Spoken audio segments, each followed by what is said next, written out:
The parsha today, obviously, it's Matot and Masei.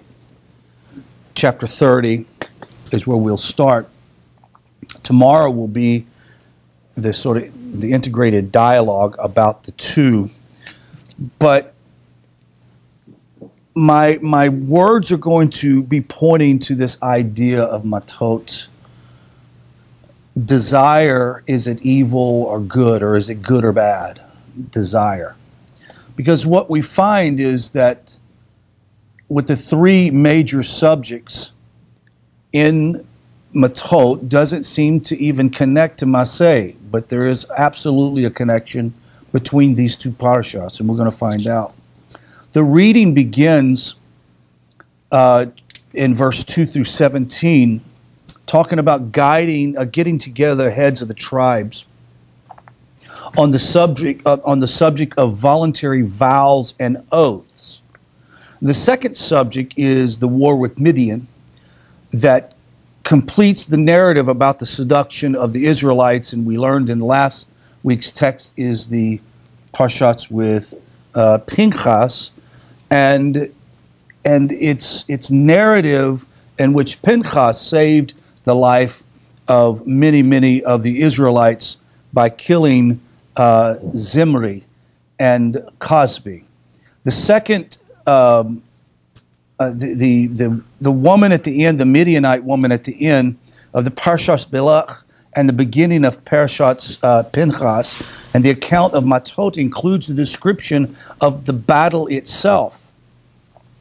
Now Moses was angry. Moses' anger at the people who brought home Midianite women captives. Now, what was wrong with bringing home Midianite women captives? Do you know? They were the ones that were responsible for. Thank you. They were the hoochie mamas that was dealing with the Pinchas deal and the adulteress and idolatry, and now they're bringing them home. Like, are you insane? Can you imagine how incredulous he was? The instruction by Eleazar the priest regarding the ritual cleansing of articles taken in battle had to be dealt with. Further, we learned that the levy given to the Lord from the booty and contribution to the Levites, as well as the commander's contribution for their soldiers' a safe return. This is probably one of the first times that they had to say, look, all the stuff that you get back from battle. Well, let me just preface this. In that day, people didn't make money by being paid by the government. They were only paid by what they brought back from war and what they captured. So it was part of the laws of land warfare. It's accepted practice. When you went, you raided everything they had and you brought it back. Well, the problem is they never really had to deal with that before, and now they had to go through, see what the Torah says about what do you do with the apportionment. Does all of it go to the soldiers that took it? Does all of it go to the priest? Who does it go to? Further, the third and final subject in this week's reading is the proposal made by two of the tribes, Reuben and Gad, and that is their allotment of land to the eastern side of the Jordan River. The Torah gives us Moses' reaction to the tribes and his response and the agreement that was ultimately reached. Moshe was concerned about what? He was concerned that they weren't going to cross over. And who's going to help us fight these battles? What do you mean? You're going to abandon your brothers? He was also concerned about something else that's really important. And what was that? He was concerned they were going to build altars, right? And commit idolatry right off the bat. And so they had to rest assured, no, that's not what we're doing. Now, we look at Parshas Masei. It also deals with three subjects. The journey of the Israelites from chapter 33, 1 through 49. The appointment of tribal land holdings of Levitical cities and surrounding pasture lands, and the cities of refuge. That is 3350 to chapter 35. And the prohibition against the daughters of Zelophehad marrying outside of their tribe. Why could they not marry outside of the tribe? So the land would stay in the tribe it was on. Correct. Because their descendants wouldn't have an inheritance, right? So we have now a common theme, and you're going, okay, I'm scratching my head. What's the common thing between all of these? The connection between these subjects in Masei is perfectly clear. It's about the land of Israel. The account of the Israelites' journey describes their progress toward their goal of coming to the land of Israel. Immediately after this comes the order to appropriation the lands by lots and taking possession of it and dwell in it. Scripture describes a great deal the boundaries of the promised land that the people of Israel are supposed to acquire under the leadership of Eleazar the priest, Joshua son of Nun, and the 12 tribal chieftains. Then the reading moves on to discussing the layout of the land. Cities to be set up for the Levites, certain areas to be left empty for public benefit, for public lands, etc., both to benefit people's spiritual life and to provide cities of refuge for inadvertent murder or manslaughter, not to protect an unwillful murderer. Lastly, we'll have the story of the daughters of Zelophehad, who had their land dear and who were requesting to marry men from their own tribe in order to maintain the tribal inheritance of the impact of the deaths of their husbands. It behooves us to take another look at our parsha and re-examine its interconnections. Doing so, we're going to discover that there is actually a unifying theme. In one of his lectures in the weekly parsha of Rabbi Aaron Lichtenstein of Yeshiva Hadar Etz Zion asked, who were the heads of the tribes mentioned in this first verse, Rashi ha-Matot, and why were they mentioned there? Now, according to Rashi, they were the tribal chieftains or Nesim. What is a Nesim? Right? That Nachmanides takes the same view as Rashi, since the Gemara in the Nedarim 78a, cited by Rashi and Nachmanides, deduced that this text that vows may be annulled in the presence of a single expert. They must have interpreted the reference here to the heads of the tribes, meeting the Sanhedrin. The reason why it was important, the tribal heads, was not just the head of each family, but it was actually the Sanhedrin. You following? Because when you read it, you kind of think it's talking about the 12 tribes and their princes. But it was more than that. It was a Sanhedrin. Why? Because they're getting ready to deal with some subject matter that's really important. The subject matter needs to have a ruling that has questionable outcomes. Okay, so we're going to go through this. It's actually asking for what we call a new Shulchan Aruch, a new decision of the law outside of what was mandated by the written Torah. Does that make sense? That's what the Shulchan Aruch is. It means that there's a prescription of laws that have been given by the sages and by the rabbis that are outside of what the written Torah says, and this is part of what Judaism follows today.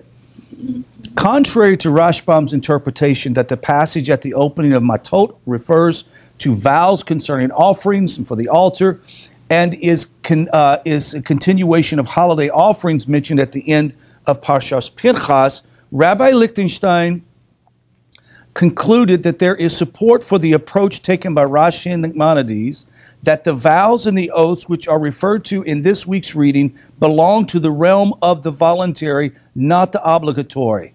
Now, if you'll follow me, you'll know where I'm going. When a person swears an oath or makes a vow or a neder, to prohibit himself something which is permissible, he writes himself a personal Shulchan Aruch, right? Alongside the existing code of law, undertaking additional prescriptions or demands. Now, in general, we know that that's not really something that should be done, correct? And why is it impossible to do it today? To give yourself a Shulchan Aruch. There's no temple, right? Now, can a person put a restriction on themselves for a number of reasons for personal improvement?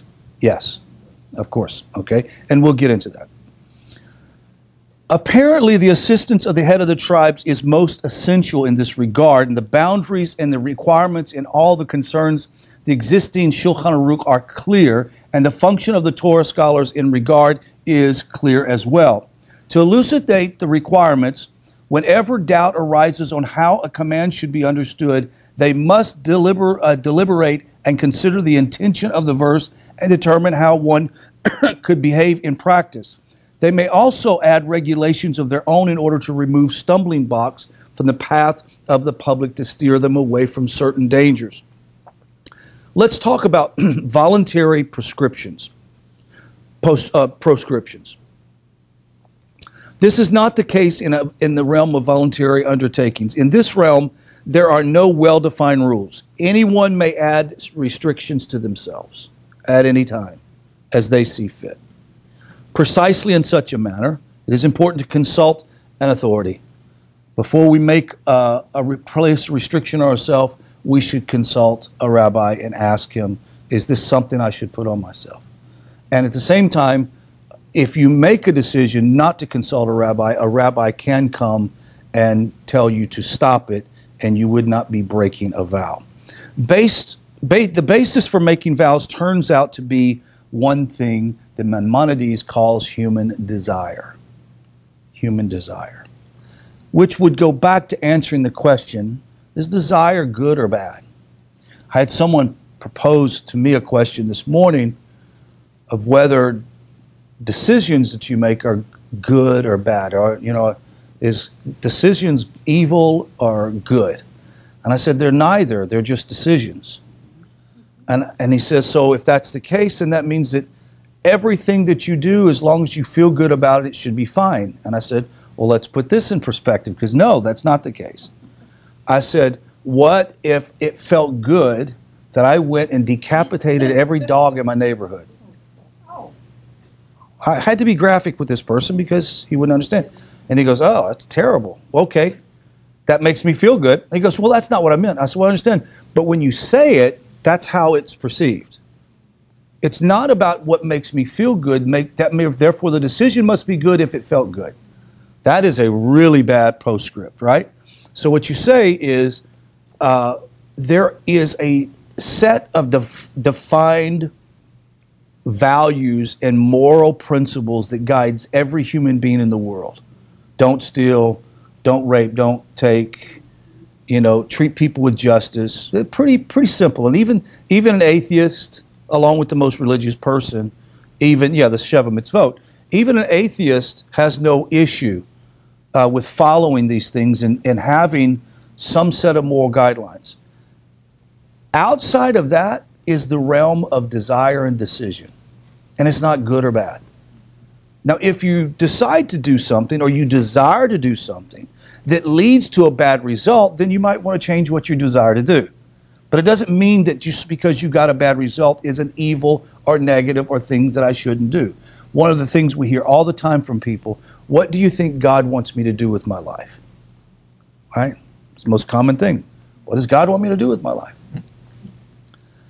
And I always love to tell people now this, because before I didn't really have an answer besides pray and ask that he sends an angel or something tells you what to do. Now I say, oh, that's pretty simple.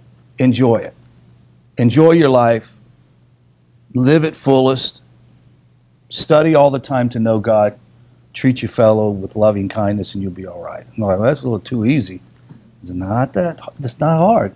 It's the way Hashem planned it, right? So the whole idea is that the basis for taking vows turns out to be human desire.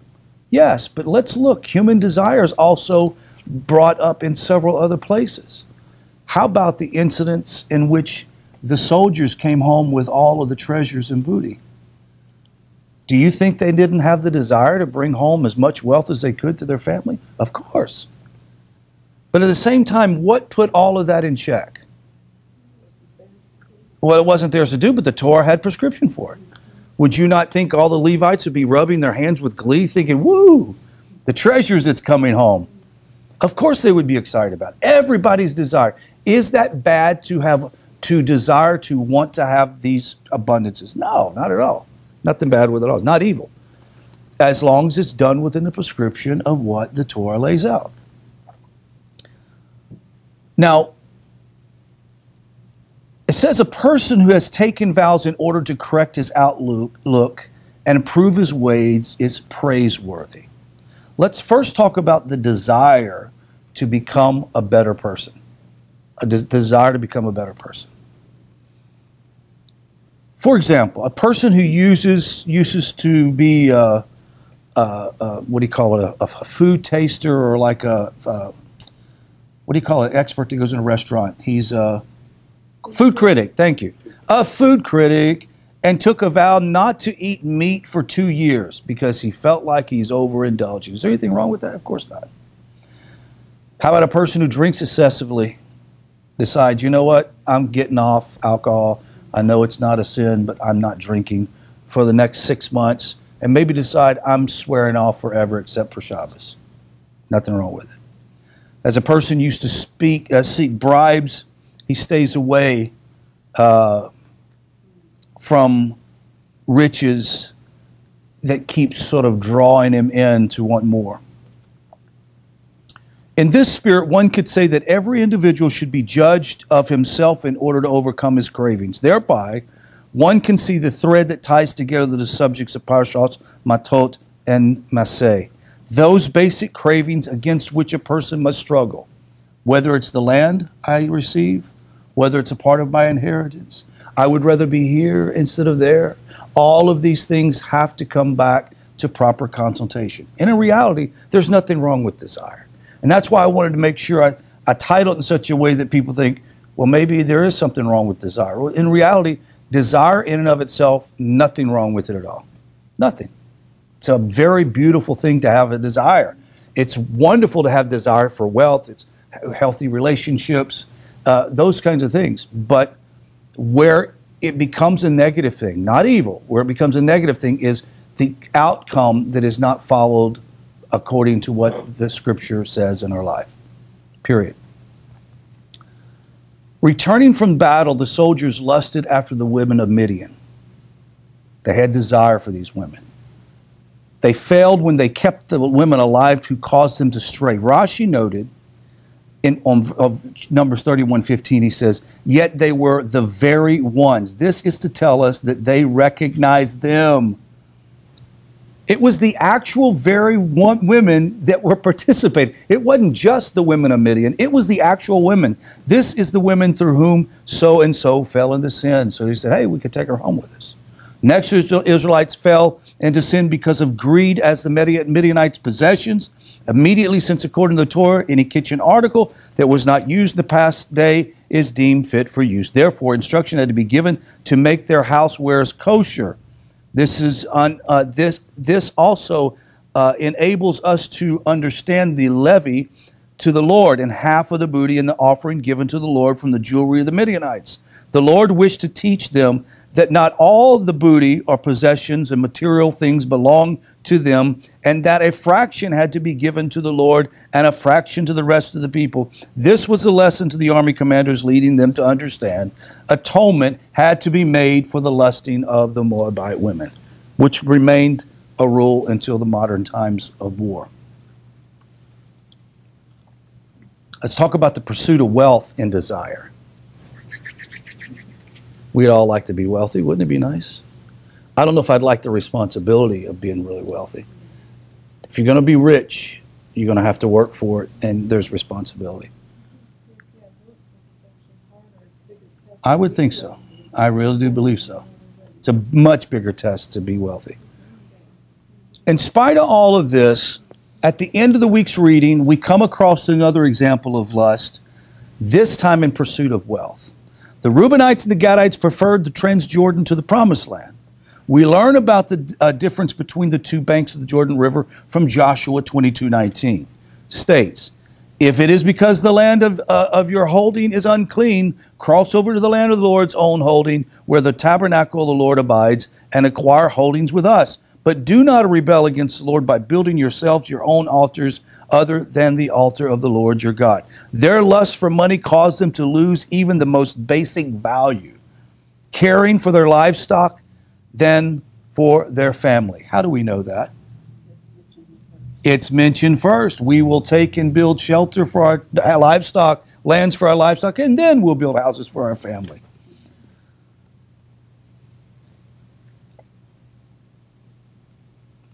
They had lost their sense of value because of what? Oh man, they could see the millions they could pull in from livestock sales, especially when the temple gets built.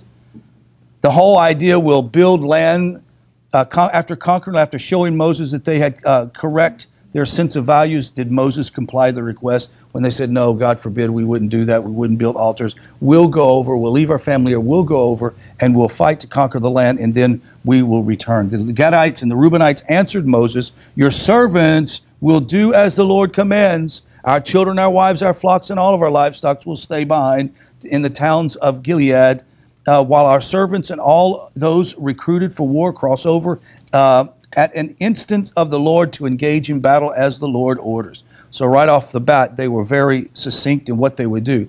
So we see that Parshas Midot deals with the human cravings, the way to overcome them, and educating the proper values. Parshas Masei focuses on the land of Israel and its promise, the close land.